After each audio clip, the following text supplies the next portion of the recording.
Hola a todos mis amigos de La Vocera Magazine. Hoy nos sentamos a conversar con una mujer que ha decidido dar el paso para el cambio, señores. Desde su rol como regidora hasta lo que es su actual diputación en el Distrito Nacional y su trayectoria a base de trabajo, de visión y de ese apoyo de equipo. Hoy vamos a conversar con Liz Mieses sobre, su historia, sus inicios y el rol de la mujer en la política dominicana, así como también este proyecto Alerta Amber. Así que pónganse cómodos que esto no es una entrevista más, sino una conversación real. Liz, gracias por abrirme las puertas de tu oficina. Claro que sí. No, pues al contrario, yo agradecida de ti y felicitarte por el proyecto. La verdad es que estuve revisando y es una iniciativa interesante porque se sale de lo tradicional y le da más cercanía a ese público que hoy nos está viendo. Liz, yo quiero empezar, para esas personas que quizás no te conocen así tanto, ¿cómo se define Liz Mieses? Pero no la política, sino la mujer, la humana. ¿Qué te puedo decir? No me gusta autodefinirme, pero yo me considero una persona cercana, una persona muy corera, una ¿Sí? gente que sí, un ciudadano común que le gusta mucho salir, que le gusta compartir y que sobre todo para mí es muy importante ese contacto, ese gente, esa cercanía con la gente, tanto en la parte política lógicamente, pero también en la parte personal. Okay. Muy amiguera, muy amiguera. Mira, Liz, ¿qué es lo que te motiva entrar en la política? Que la política viene siendo un campo de batalla prácticamente. Sí, y es sorprendente que en mi caso, quizás hace pocos años tú me hubieras hablado de política y no hay forma de que yo me identificara con... No, para nada. Con nada, ni sé política y mucho menos aspiraciones políticas. Yo estaba como una burbuja alejada completamente de este mundo. Tuve la oportunidad de con unos amigos iniciar un proyecto de una fundación que me ayudó a mí de manera personal a ver muchas realidades que vivimos aquí en la República Dominicana, que vive la capital. Claro. Y que vive una circunscripción que es mi circunscripción, es por la cual donde nací y resido, que cuando tú haces el análisis económico es la circunscripción más alta de la República Dominicana, donde un metro cuadrado te cuesta el metro cuadrado más caro. Sin embargo, todavía hay espacios al lado de ese metro cuadrado que tiene piso de tierra. Sí. Entonces, esa desigualdad me llamó mucho la atención y entendí que por más fundaciones que uno tenga o que participe o el mayor altruismo que pueda uno tener como persona, los cambios se hacen vía la política. Okay. No levantándole un cartel necesariamente a un partido político, sino siendo parte de esos cambios, con parte de las tomas de decisiones para generar esos cambios. Y ahí decido participar en política, militar directamente en un partido y aspirar a regidora. Sí. En el 2020, correcto. ¿Qué te impulsó a esas aspiraciones, a ser parte? Yo no tenía idea de lo que era un regidor, nunca en mi vida había oído la palabra regidor, para serte sincera. Yo no sabía cuáles eran las funciones, qué era un regidor, y cuando me enteré lo que era, conocí e indagué y obviamente me capacité, me di cuenta que el regidor es el representante más cercano de la ciudadanía, el representante más cercano de las comunidades. Y me identifiqué bastante con el cargo porque por el trabajo que pude hacer con la fundación, tuve la oportunidad de mostrar esa cercanía, de ver esa cercanía y ser puente. Claro. Era algo que me llamaba mucho la atención de esa comunidad con el ayuntamiento para generar esos cambios o esas necesidades que necesita el colectivo. Y por eso aspiré a regidora y gracias a Dios me dio la oportunidad de ser regidora por 4 años, acompañar a la primera alcaldesa mujer en la ciudad de Santo Domingo después de 520 y pico de años y enamorarme de la municipalidad, porque la verdad es que la municipalidad, yo estoy hoy en el Congreso, pero la municipalidad creo que es lo que genera la calidad de vida porque es el gobierno más cercano a la gente. Wow. Este camino de la política que está lleno de desafíos, sí. ¿En algún momento Liz no ha querido abandonar esta carrera? Mira, la palabra abandonar, no. Yo creo que yo llegué a que mi vocación real es esta. Sin embargo, sí, con la gran cantidad de desafíos que vive el político, quien hace vida política, mucho más cuando es mujer, yo he tenido muchos frentes, principalmente con temas familiares, o sea, con mi familia, que en principio no estaba muy de acuerdo. Yo soy madre, esposa, entonces esto genera también tú o sea, aquí no hay horario. Exacto, el Nosotros tiempo. fácilmente a las 12, 1, 2 de la mañana uno tiene que estar resolviendo temas y eso me generó muchísimo conflicto. Sin embargo, como te dije, yo me he enamorado de la política, creo que la política al final del día, y mi familia lo ha entendido y lo ha asimilado, ya inclusive son parte del mismo. ¿Qué has visto en la política? La- ¿Qué has conectado tanto con La él? política al final debería de ser la ciencia perfecta para generar bienestar en el colectivo. O sea, el político, o sea, conversando fuera del aire, hay muchos políticos malos, eso es cierto. Sí. Han habido muchísimos malos también, pero también hay muchísimos buenos. Y eso se ve, la gente señala al político como que todos son malos, y eso no es verdad. Nosotros tenemos Lo ponen todo en una misma... claro, en una misma bolsa. Y la verdad es que como en el sector privado, como en la sociedad civil, hay buenos y hay malos. Entonces, ¿qué es lo que nosotros tenemos que tratar de relanzar? Que los buenos seamos más. Exacto. Que haya caras nuevas. Y no, cuando digo caras nuevas, no ni siquiera me refiero a edad. Me refiero a pensamiento. A que haya más optimismo en la parte política. Y yo creo que yo soy un fiel ejemplo de eso, y así como yo, hay muchísimas otras personas que hoy están en política y que tienen una mentalidad diferente para poder generar un cambio diferente a favor de la gente. Claro. Mencionabas lo de tu regiduría. Liz, de lo que aprendiste dentro de tu rol como regidora, ¿qué tú aplicarías actualmente como diputada? ¿Qué aplico? Sí. ¿Qué aplico? Yo creo mucho que para tú poder generar ese cambio que tanto se busca, tú tienes que conocer el territorio y estar en el territorio y escuchar de manera directa cuáles son las cosas que de verdad necesita cualquier territorio X. Porque la realidad, por ejemplo, de la zona colonial no es la misma realidad del 30 de mayo. Pero si uno no está y no lo puede palpar y ver y conocer, uno tampoco puede solucionar ese problema ni a nivel de ley ni a nivel de resolución. Entonces yo creo que parte de lo que yo hice como regidora, que fue de tener mucha presencia en el territorio, yo he tratado, lógicamente aquí el tema del tiempo es diferente, pero he tratado de también pasarlo como diputada, de estar en el territorio y en base a todo lo que uno recoge, poder generar leyes o generar resoluciones que puedan ser el puente para los territorios. Claro. Vamos a hablar del rol de la mujer en la política dominicana. ¿Es una fortaleza el rol de la mujer o una desventaja? Hay un discurso que tiene mucha veracidad, de que es cierto que la mujer tiene que trabajar más, es cierto que la mujer tiene muchos desafíos, que hay una desigualdad palpable, principalmente en la parte política, ya que por mucho tiempo ha sido mayoría los hombres los de toma de decisión, pero también yo creo que eso ha ido cambiando.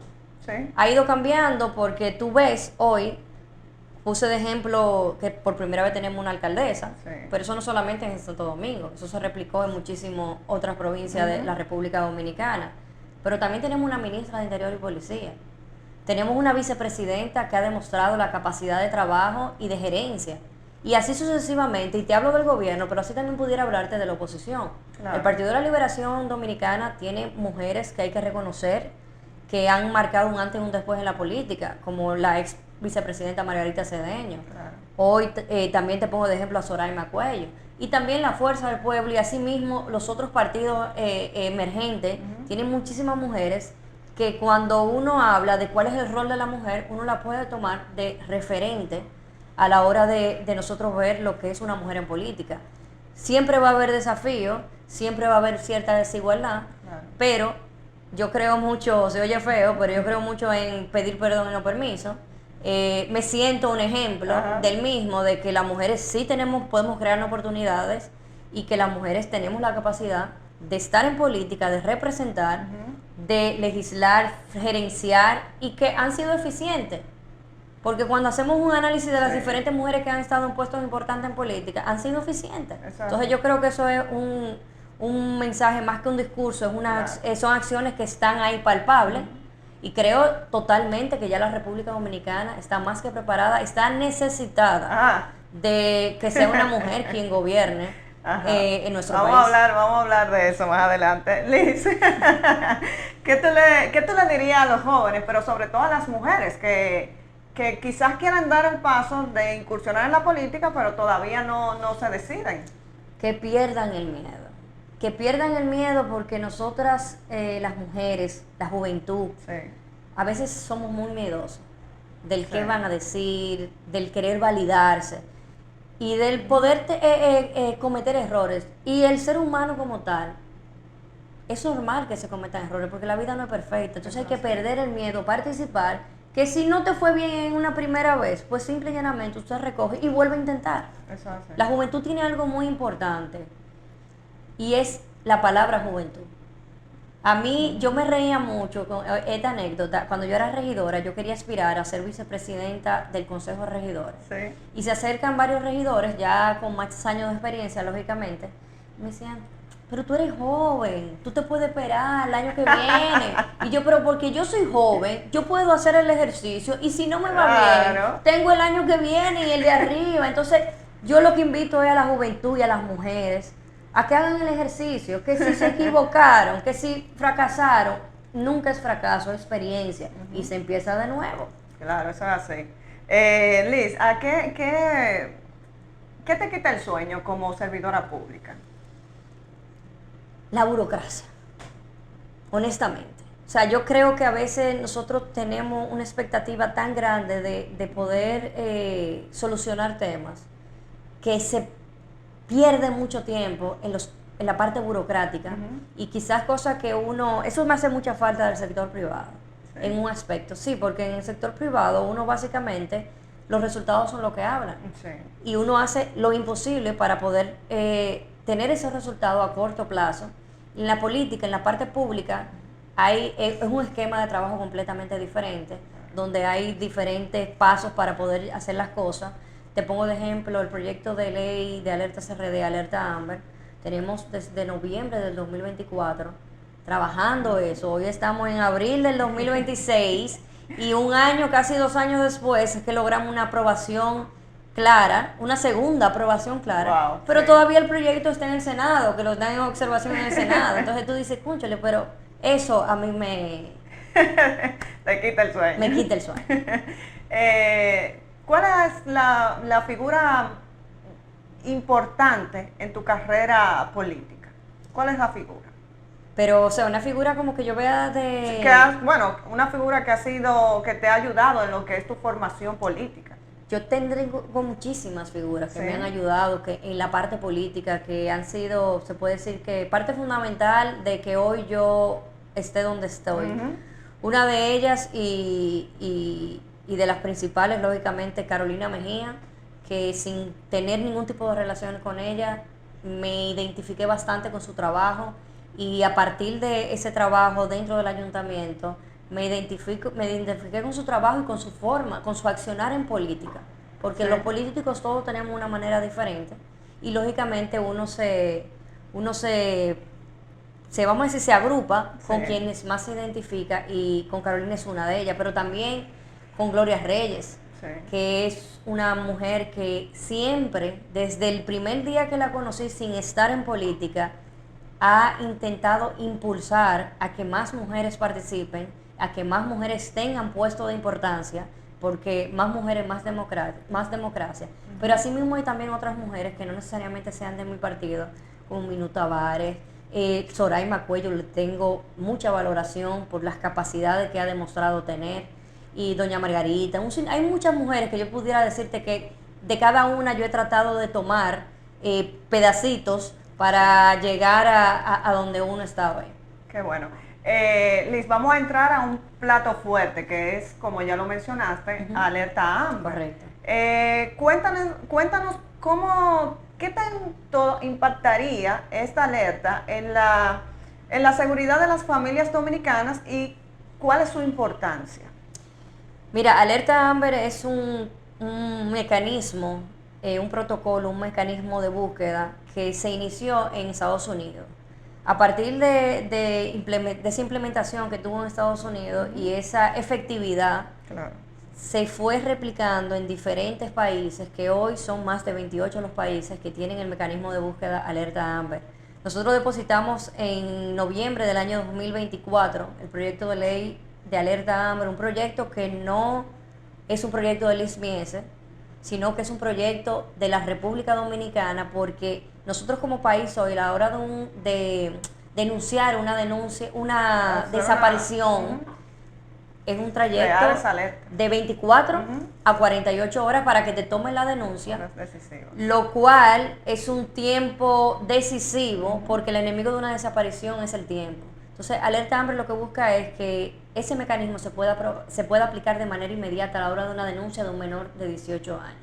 Pero es importante recalcar que en el momento de nosotros depositar el proyecto de ley, de manera automática se pusieron en contacto con nosotros la Interior y Policía, el 911, Indotel y un sinnúmero de instituciones que se enteraron de que se depositó ese proyecto y que querían ser parte del mismo para poder generar un marco jurídico que no solamente sea una ley aprobada y engavetada, sino que pueda tener la operatividad de poder implementarla de manera directa.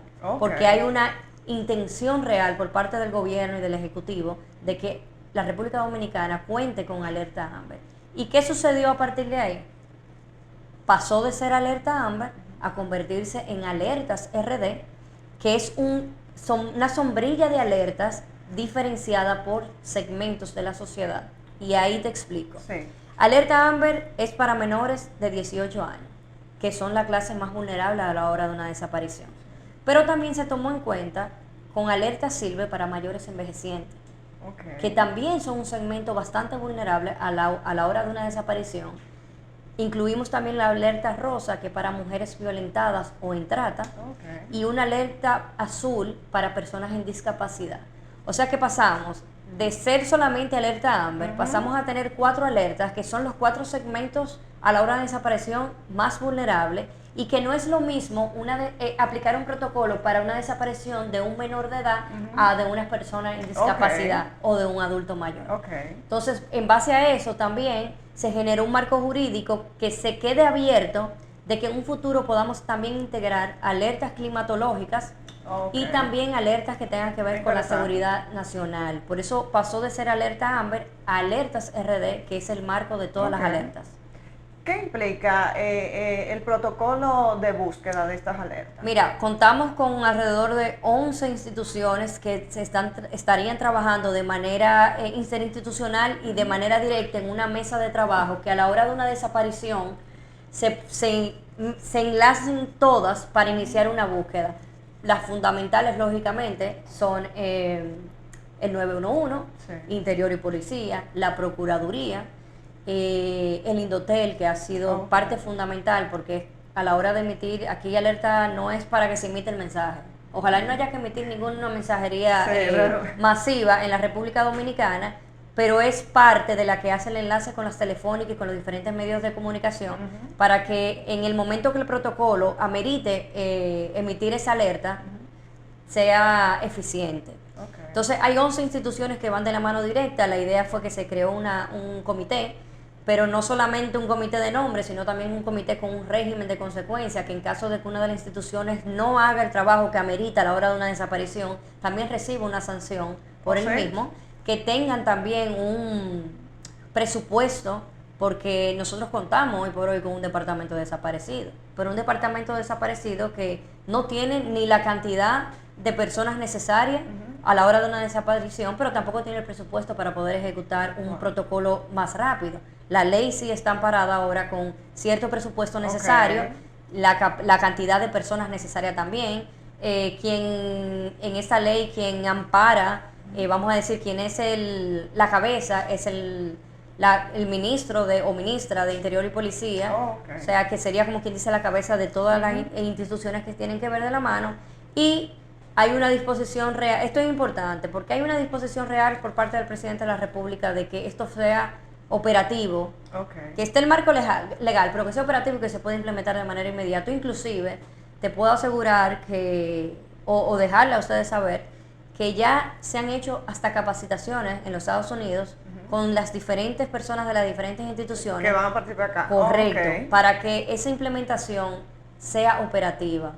Okay. ¿Se ha hecho algún plan piloto con relación? Sí, sí, no sé si lo pudieron, si se recuerdan, ¿no? Pero el año pasado, en septiembre me parece, el 14 de septiembre, el Indotel y las diferentes instituciones se emitió una alerta solamente para la telefónica de Claro en aparatos Android de prueba. Okay. Lógicamente, en este momento que todavía no se tenían todas las licencias, se estaba trabajando la licencia en las diferentes telefónicas y en los sistemas operativos también de otros aparatos como iPhone. Eso fue en el septiembre de 2025. Ya hoy sí están aprobadas todas las licencias en todas las diferentes telefónicas, los sistemas operativos para que sea también en tanto Android como iPhone.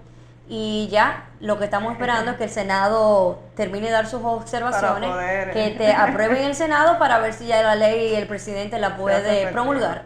Qué bueno, qué bueno. Ojalá que sea pronto. Es una alerta. Yo entiendo que es un proyecto de ley que es necesario para nuestro país, claro, por totalmente. muchos casos que hemos también visto. Entonces, ojalá que sí se pueda hacer. Así sea. Liz, vamos a entrar un poquito en lo que es la política. Entonces, vemos a una Liz que apoya el proyecto de Carolina Mejía. Sí. ¿Qué ve Liz en Carolina Mejía como su precandidata a la presidencia que no ve en los demás precandidatos de su partido? Mira, yo te voy a, con toda la honestidad y la franqueza que me caracteriza, no quiero pecar de idealista ni de pasional, pero la realidad es que si algo tiene el PRM hoy bueno, es que los precandidatos actuales, todos son buenos, todos tienen capacidades probadas. Y la verdad es que es una competencia difícil entre uno mismo decir, coño, pero fulanito es también. Pero en mi caso, que tuve la oportunidad, como te dije anteriormente, de trabajar de manera directa con Carolina, ella siendo alcaldesa y yo regidora, de ver el tipo de política que ella hace en la parte política, pero también de ver el nivel de gerencia que ha podido llevar como alcaldesa, a mí me llamó mucho la atención porque yo, como te dije en principio, yo respeto mucho y creo en la cercanía con la gente. Entonces, cuando yo veo políticos que también llevan eso como parte de su día a día, de no meterse en el personaje, sino de mantenerse con la humildad, de escuchar a la gente, eso yo lo valoro mucho y lo respeto mucho. Y eso fueron una de las primeras capacidades que yo vi en Carolina, de que se ha mantenido en escucha constante y trabajando de manera directa. Aparte de que hay un tema también, una capacidad de trabajo que es interesante del político como tal, y esa administración, esa gerencia que ella ha podido, yo no sé si tú sabes, y lo digo, el primer año de gestión del 2020 fue un año muy difícil por el tema de la pandemia. Hubo que reinventarse, o sea, el que aspira tiene siempre unos proyectos de campaña. Claro. Y cuando tú llegas en medio de la situación en la que llegamos, todos esos proyectos hubo que frenarlos y empezar a innovar y autoevaluar de qué uno puede hacer en un momento tan difícil como la pandemia que vivimos en el año 2020. Y a mí me llamó mucho la atención de que sin yo tener ningún tipo de cercanía en ese momento con Carolina, pero pude percibir que Carolina reformuló completamente su propuesta para adaptarse al momento y empezar a hacer una reingeniería dentro del ayuntamiento para poder, vamos a decir, transparentar, administrar y reformular la parte económica del ayuntamiento, pero al mismo tiempo también respondiendo a la realidad que vivíamos de la pandemia. Se mantuvo en las calles, independientemente de pandemia o no, tratando de resolver temas de salubridad, que en ese momento, lógicamente, un ayuntamiento es fundamental con la recogida de basura, con los espacios que estén limpios, uno en ese periodo de eso. Y me dio mucho, o sea, yo trato de observar mucho, me llamó mucho la atención eso, porque en esa reformulación que ella hizo, solamente 8 meses después de asumir la alcaldía, se logró llegar a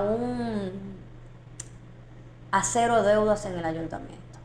O sea, Carolina pudo negociar en 9 meses una renegociación donde pasamos de una cantidad de deudas que había en el ayuntamiento, pasamos a estar clean 8 o 9 meses después de haber asumido. Era muy alta la deuda que... Los ayuntamientos siempre tienen deudas altas porque lamentablemente por la realidad y la ley, que aunque la ley no se ejecuta, el ayuntamiento no recibe ni el 50% de lo que la ley...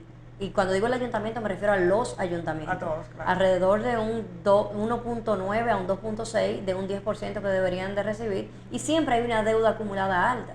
Okay. En el ayuntamiento del distrito no recuerdo bien el dato, pero era alrededor de 700, 800 millones de pesos. Okay. Entonces 9 meses después pudimos, bajo una reformulación ideada por Carolina, teníamos deuda cero. En una pandemia. Que fue a base de negociación, de mera negociación, y eso te da a ti también una capacidad administrativa interesante, y más para un país como el de nosotros, que todavía al día de hoy tenemos mucha deuda social y económica con el pueblo dominicano. Entonces, eso para mí fue fundamental, y la parte de cercanía del tipo de política que lleva, que no es una política populista, sino que es una política real, a mí me deja muy claro de que si así ha sido el trayecto como alcaldesa, estamos en todas las capacidades de que ella pueda asumir también un país bajo esa visión. ¿Cómo tú ves la estructura de ese proyecto? La base del partido, ¿cómo va? ¿Cómo va caminando? No, yo no me gusta porque tú sabes que la gente de una vez dice, que ustedes están metidos en pasiones. No. Nosotros como proyecto, el proyecto de Carolina Mejía cuenta con la mayor cantidad de estructura del Partido Revolucionario Moderno. Sí. Y yo te lo puedo dejar. Y entonces esas encuestas que salen, que a veces dan a David Collado por encima de todos los precandidatos del partido David Collado ha hecho un trabajo tremendo, lo hizo como alcalde y lo está haciendo ahora como ministro de Turismo. Claro que sí. O sea, eso no está en duda de nada. Sin embargo, nuestro país, lamentándolo mucho, ha prostituido mucho el tema de las encuestas. Sí. Y te voy a explicar por qué. Las encuestas en este momento deberían ser encuestas de trabajo, porque es muy fácil tú generar encuestas, mediatizarlas y crear una percepción de popularidad que probablemente esté. Sin embargo, la popularidad no necesariamente se traduce a voto. Y hay muchísimos ejemplos que pudiera ponerte, pero que vamos a evitar quizá tener laceraciones o chocar egos de algunas personas. Pero la realidad es que yo creo que la mejor encuesta es que hoy por hoy, cuando yo digo que nosotros contamos con la mayor estructura, cuando tú haces un levantamiento, tú sabes que para nosotros poder llegar a ser candidatos, o sea, para ellos llegar a ser candidatos, tienen que pasar por una interna. Claro. Que es una interna, que es una comisión cerrada, del padrón cerrado del Partido Revolucionario Moderno, como se hizo la otra vez, entre Luis Abinader, Hipólito Mejía y Wellington Garnó. Entonces, ¿qué pasa? Para tú poder hablar de afuera, primero hay que pasar por dentro. Y quien pase adentro es lógicamente que va a generar el voto afuera. Claro. Percepciones es muy fácil crear. Porque, y te lo dice una, que no hubo una sola encuesta que como candidata a diputada saliera en segundo, en tercer lugar. No, yo quedaba en cuarta y en quinta. Y me decía, ¿pero qué es esto? Porque yo sé la capacidad de trabajo, sé el trabajo que se ha hecho. No pasaba de encuestas. Sin embargo, en mis encuestas de trabajo tenía otros números. Pero las elecciones me dieron la razón, que fui la diputada más votada de la capital. Entonces, aquí yo siento que ni uno ni otro, con esto no estoy diciendo que aquí sea prostituido o el tema de las encuestas. Pero y eso no estaría autoengañándose esas personas que están participando. Mira, yo no sabría decirte cuáles son los fines de eso. Lógicamente, nosotros somos un país muy presidencialista. Es cierto que las percepciones se convierten en realidad. Ahora, lo que sí yo te aseguro a ti es que para tú poder llegar, esa simpatía hay que traducirla en votos, que no es tan fácil. Entonces, Yo también te puedo asegurar que el equipo de Carolina Mejía hoy por hoy cuenta con la mayor estructura, porque cuando tú te vas a el Gran Santo Domingo, por ejemplo, que es uno de los focos de votos más grandes, si no es el más, que es el más grande, perdón, tú te das cuenta que de manera interna tenemos la mayor cantidad de diputados apoyando el proyecto, pero también tenemos, de 5 alcaldes, tenemos 4 del Gran Santo Domingo. Pero si tú haces un análisis ya interno del partido como tal, de presidentes del partido en los diferentes municipios, tenemos mayoría. Entonces eso también es un reflejo de que las estructuras como tal PRMista, la mayoría la tiene Carolina Mejía. Claro, eso es una realidad de hoy y todavía falta un año para la convención interna. Claro. Todavía falta muchísimo trabajo. Hay que trabajar mucho. Correcto, pero al día de hoy nosotros tenemos las estructuras del partido. Bueno, ¿cómo anda la unidad del partido? Tú sabes que estarían, de ser Carolina, la que pase como candidata presidencial oficial del partido, ¿estarían los demás precandidatos dispuestos a apoyarla? ¿Se han reunido para hablar esos temas o viceversa, apoyar también a otro candidato el que sea elegido? Mira, la oposición ha querido generar un escenario donde puede haber división, donde fulanito se puede ofender y Oye, el PRM, antiguo PRD, porque no nos vamos a... Venimos de ahí. Claro. Venimos de ahí. Aprendió mucho de los errores pasados. Aprendió mucho y aquí hoy hay una intención clara de poder seguir llevando la transformación que ha llevado Luis Abinader, de poder seguirla. Y lógicamente estamos claros como PRMistas que cualquier tipo de división lo que va a hacer a poner un freno en cualquier candidatura, independientemente de quién sea. Todo el mundo sabe mi afinidad y mi posición con referencia a los candidatos, a los precandidatos, de que yo estoy con Carolina Mejía. Ahora bien, si mañana el candidato o la candidata es otra, tú puedes tener por seguro que tanto nosotros vamos a estar en primera fila apoyando al candidato que sea, como también va a pasar si la candidata es Carolina Mejía, como lo va a hacer. O sea que la oposición apuesta a división y no va a pasar. No, hombre, la oposición tiene que centrarse en sus divisiones particulares de cada una en su partido, que se olviden de la del PRM, que en el PRM no va a pasar. Liz, ya estamos finalizando. ¿Cuál es el legado que quiere dejar Liz Mieses, la política? ¿Cuál es tu legado? Tú vas a decir que yo menciono mucho esta palabra, pero es que yo la verdad es que me identifico plenamente con eso. Yo quiero hacer una política cercana. Yo quiero que el día de mañana, independientemente de las leyes que yo pueda someter y se puedan aprobar, independientemente de los cambios que yo pueda generar en el colectivo, en las comunidades, yo creo que a mí se me recuerde como una persona que estuvo en el territorio, como una política cercana. Porque todo ese trabajo legislativo que yo pudiera hacer o ese trabajo municipal que yo pudiera hacer, solamente se va a ver, va a ser efectivo con la cercanía que uno tenga en el territorio. ¿Vemos a Liz Mieses con proyectos distintos a una diputación a futuro? Quizás decirte ahora mismo cualquier otra aspiración es extemporáneo. Yo voy a cumplir ahora 2 años como diputada. Puede ser que sí, puede ser que... Lo que sí yo te puedo asegurar que a Liz Mieses tú siempre la vas a ver, mientras esté en política, en puestos selectivos. Yo creo en eso, yo creo en legitimarse bajo unas aspiraciones, sea como regidora, como diputada, como senadora, como alcaldesa. Esa es la realidad. Liz, ya para finalizar, dale un mensaje al país que vivimos ahora mismo en medio de esta crisis global, que entre la guerra de Irán con Israel y Estados Unidos. ¿Qué mensaje tú le dirías tú como legisladora al país? Yo creo que más que mandar un mensaje es concientizar a la gente de la realidad que vive el mundo.